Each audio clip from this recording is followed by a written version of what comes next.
작년 코로나 이후 유동성 장세로 인해서 집값이 뜬다. 아직도 그런 이야기 하고 있죠. 돈이 쓰레기가 되니까 뭐 집을 사든 금을 사든 뭘 사든 사래요. 돈이 쓰레기가 되니까 저 주세요.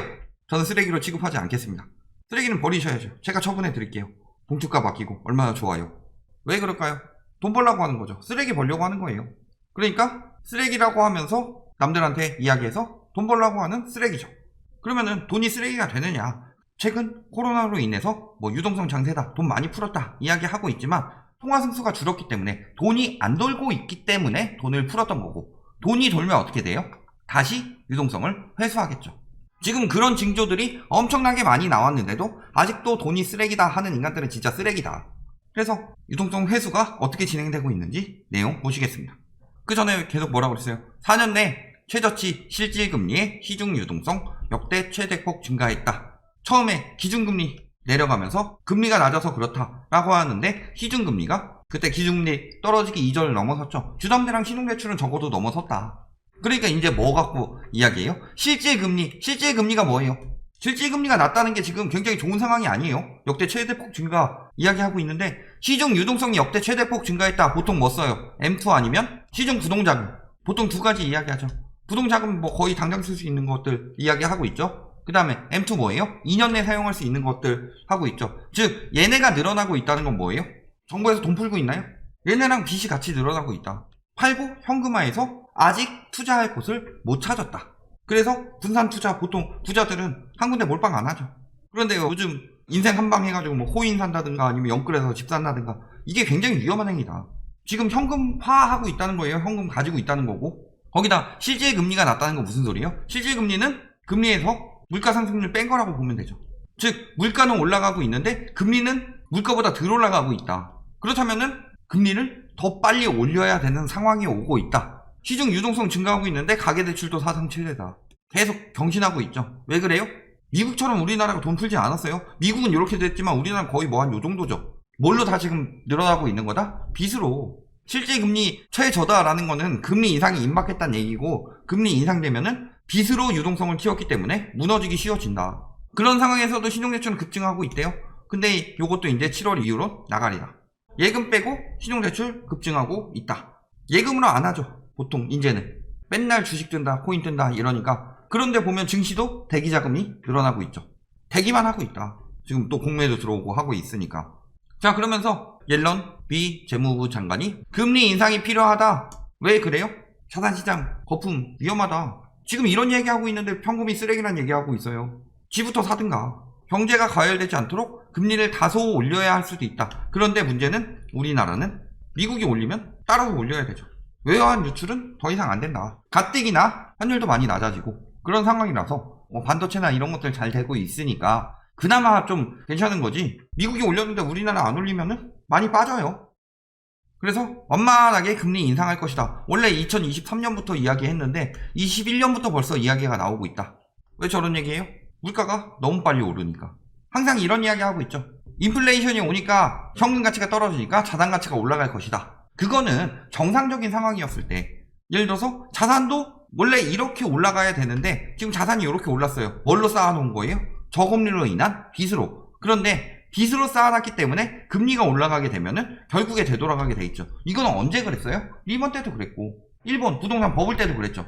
근데 물가가 상승된다는 건 무슨 소리예요? 예를 들어서 100만원짜리가 1년 뒤에 102만 6천원의 가치를 한다 라는 거죠. 그런데 금리가 낮아요. 매우 2%야. 그래서 102만원으로 갚아야 돼요. 그러면 은행이 손해죠. 그러면 은행이 이걸 주고 보겠어요? 3%로 올려야 되죠. 그럼 2.6% 이상은 올려야 될 거 아니에요. 물가보다 빨리 올려야지. 더 많이 올려야 은행이 손해를 안 보죠. 그러면 어떻게 되는 거예요?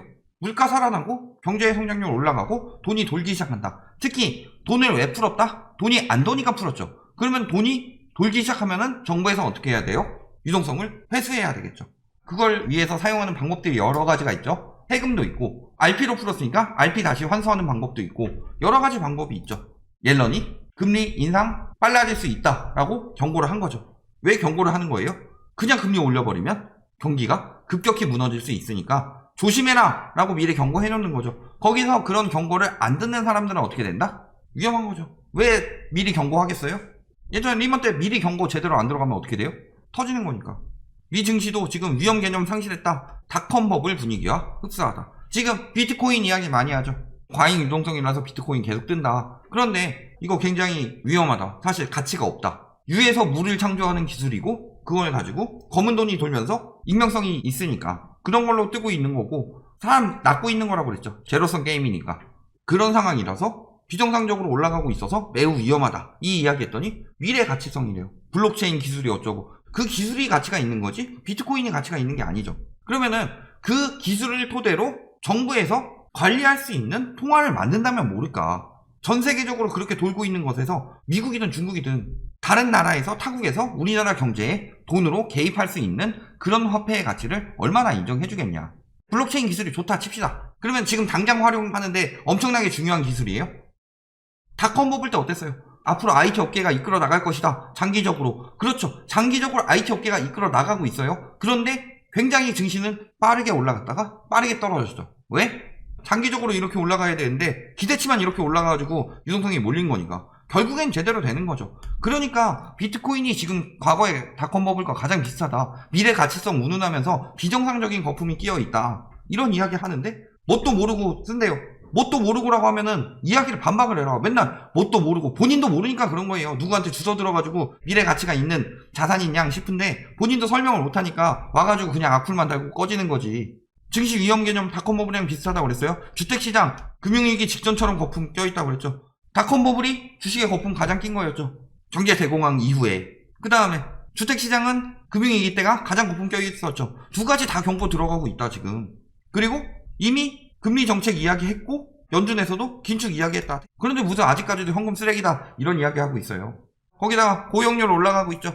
지금 실업률 한 6% 정도죠. 3.5% 되면은 완전 과거 금리 회복할 거고 그 전까지 완만하게 올리겠다. 이런 상황이죠. 그리고 회복세가 강해지고 있죠. 실업수당 청구도 줄었대요. 경제가 회복되고 있다는 소리예요. 그 전이랑은 완전히 다르겠죠. 가계 경제가 그만큼 회복되진 않을 거예요. 왜냐면은 피해 본 곳을 그만큼 보상받지는 못하니까. 그래서 여력은 굉장히 많이 떨어질 테지만 그래도 국가 경제상으로는 뭐 기업이나 이런 것들이 살아나면서 회복되고 있다. 테이퍼링 나서야 된다. 댈러스 연준 총재가 파월이랑 다르죠. 역사적으로 높은 주가와 집값을 감안할 때 자산 매입 축소 논의에 나서야 한다. 지금 빨리 축소해야 된다. 파월도 지금 말만 조심하고 있는 거지. 파월이 뭐라고 그랬어요? 금리 인상 한참 전에 테이퍼링 이야기했죠. 그리고 이번에 옐런이 뭐라고 그랬어요? 금리 인상 빨라진다. 둘이 말도 한마디 안 해놓고서 갑자기 이렇게 이야기가 나왔을까요? 이거를 파월이 이야기한다면 옐런이 이야기했다는 건 무슨 소리예요? 테이퍼링 빨리 들어가라. 금리 빨리 올려야 되니까. 이런 이야기 하고 있다는 거죠. 우리나라 역시 마찬가지죠. 물가 계속 상승하고 있어요. 소비자 물가 2.3%. 작년 코로나로 떨어진 거 이후에 지금 최대로 쭉쭉 살아나고 있죠. 그리고 실질금리가 최하다. 지금 금리가 올라가고 있는데 물가가 더 빨리 올라가고 있다. 그렇다면은 금리가 물가 인상 속도를 못 따라간다. 즉 금리 더 올려라 이 얘기죠. 이번에 소비자 물가지수 4월치 2.2% 예상됐었죠. 저번 달에. 근데 2.3%로 더 많이 올랐죠. 그리고 미국보다 금리를 더 빨리 올려야 될 수도 있죠. 미국이랑은 다르니까. 이번에 코로나 극복해 온 것도 미국 같은 경우야 뭐 엄청나게 한 번에 쭉 무너졌었다면 우리나라 같은 경우는 방역 체계도 어느 정도 성공한 편이고, 다만 지금 금리 올리면은 욕 뒤집어 쓸까봐 멈칫멈칫 하고 있는 것 같은데, 그러다가 정말 무너지게 되면은 최악의 하는 총재로 남게 될 수도 있죠. 자산시장 거품 경고등 켜졌고, 아파트 잘못 사면 곡소리 난다. 작년에 재작년에 떨어진다고 이야기하는 사람들, 언론에서 내준 사람들 몇 명 없었죠. 올해 들어와서 갑자기 많이 바뀌었죠. 작년까지 최대한 많이 팔아먹고 이제 끝났다 싶은 거죠. 그러니까 올해 들어와서 태세 전환하는 사람들이 되게 많다. 지금 정점이다 라고 말하는 사람들. 왜요? 이 사람들은 오래오래 먹고 살아야 되니까. 보통은 정점 경고는 정점에서 하는 게 아니죠. 진짜로 자산 관리를 해주는 사람이고, 그런 사람이라면 어깨쯤 올라왔을 때 이야기를 해야죠. 그런데 머리끝에까지 올려야지 일단은 본인 주 고객들도 팔고 빠지니까. 그리고 뭐 생각지도 못한 유동성 장세가 찾아왔으니까 빡 오른다고 하다가 올해 들어와서 태세 전환한 사람들이 몇 명이나 되냐. 그 위험성을 몇 년 전부터 경고하고 있었고, 문제는 2019년부터 그 위험성이 있었는데 코로나 터지고 지금 금리 내려가지고 빚으로 억지로 버텨가지고 올린 거다. 지금도 유가 계속 오르고 있고 물가 상승률이 따라 올라가고 있다. 우리나라는 기름이 안 나기 때문에 기름값 올라가면은 모든 가격이 다 올라갈 수밖에 없죠. 하다못해 쌀도 유통을 해야 되잖아요, 기름으로. 그러니까 기름값 오르면 다 오르는 건데 기름값이 심상치 않다는 거죠. 그리고 통화 승수는 역대 최저치입니다. 물가 상승하고 다 하고 있는데 돈은 아직도 안 돌고 있어요. 통화 유통 속도, 통화 승수 낮다는 거 유동성 장세가 아니고 그것마저 모아서 지금 자산시장에 밀어넣는 비이성적인 투기 과열 현상이 일어나고 있는 거죠. 지금 뭐 하고 있어요? 월세 보증금 빼가지고 비트코인 넣었다가 다 꼬라가지고 지금 막 20대가 좌절하고 있대요. 투자 보통 그렇게 하던가요?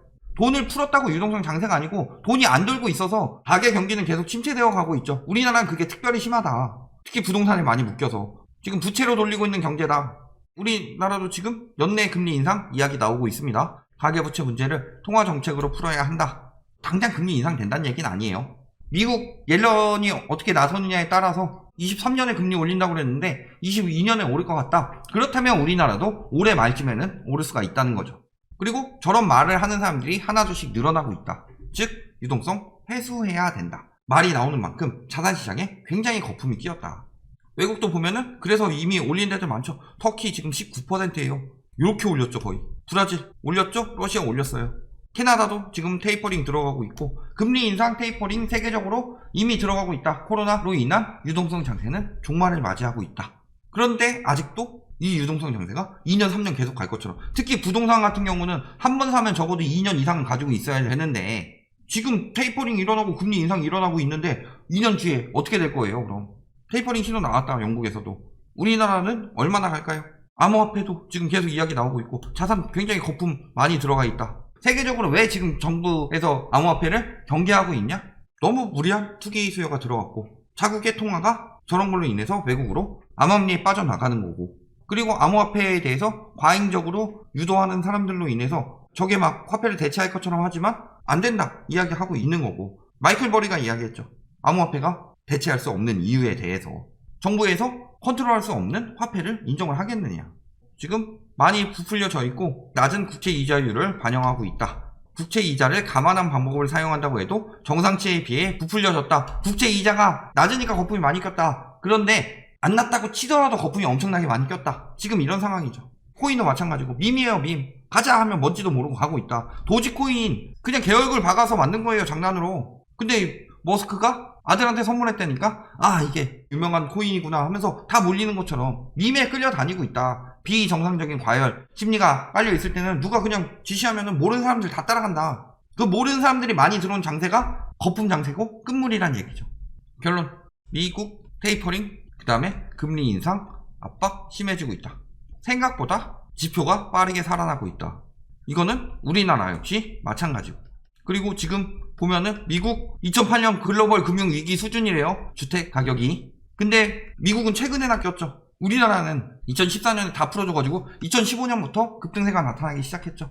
그런 부분을 봤을 때 가계부채는 폭발이고, 과거 리먼 때는 정부에서 많이 눌러서 상승폭이 해외에 비해 적었는데도 그렇게 핵심 지역들 40~50%씩 떨어졌다. 그런데 이번에 해외보다 더 꼈는데 떨어지기 시작하면 어떻게 된다? 리먼 이상의 충격이 오게 될 것이다.